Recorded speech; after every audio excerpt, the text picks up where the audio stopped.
This next, though, the anti-fracking documentary Gasland 2, getting a lot of attention, most recently because critics who had tickets were tossed out of the premiere. One of those folks, Phelim McAleer, he exposed Gasland's discrepancies in his own film, Frack Nation, and he joins me this morning. Good morning to you. Good morning, Gretchen. So tell me what happened. You were at the Tribeca Film Festival. You weren't allowed to go in. What happened? Yeah. So there was a red carpet there, and I was there as a journalist. I had my press credentials, and Yoko Ono and Josh Fox, the director of Gasland, came on the red carpet and started to give media interviews. So I lobbed a few inconvenient questions at them, and there was a group of farmers there, up to about 20 farmers, who felt they'd been misrepresented in Gasland, felt their lives had been lied about, really.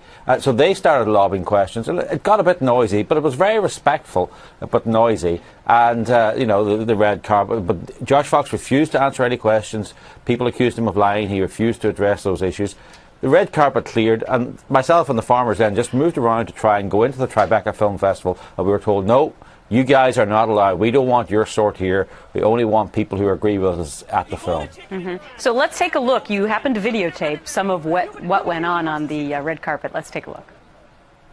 I want to go in. I have a seat. It's reserved. My wife's already in there.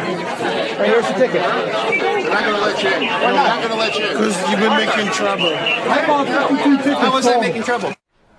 So we heard there in that videotape, they said you were making trouble. But here's the statement from the Tribeca Film Festival. Guests that had purchased advance tickets and were in line for the film 30 minutes prior, as our ticket policy states, were admitted into the screening. Once the house was at capacity, the remaining ticket holders who had not been in line were unfortunately not able to be accommodated in the theater. Is that how you saw it? That is not correct. As you can hear, there are people saying, we don't want you in because you've been asking questions. We have other people in video saying we're not comfortable with having you in there. They didn't want us in there because they didn't like our questions. We have photographs from inside the theatre of empty seats, row of empty seats. The 20 people who were outside, it was not a full house. They issued that statement 3 or 4 hours after the event, when they were embarrassed by refusing, when it became clear they didn't like the scent. So it's very clear at the time that they didn't want us in because they weren't comfortable with us. There's only one type of opinion allowed at Tribeca Film Festival. They don't like people who are passionate about film. And I know that your film is in direct, well, it's exactly the opposite of what Gasland 1 and 2 talk about, right? Yeah, and you know, I'm a filmmaker, I'm a journalist. It's not that, you know, I'm used to being told I can't go somewhere or that. But these farmers, they'd got up at 4:30 in the morning.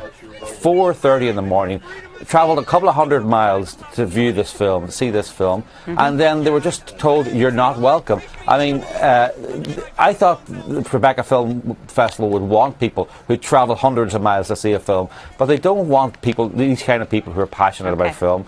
I feel sorry for those farmers. Their questions are not allowed. Phelim McAleer, thanks so much for your time this morning. No, thank you. If you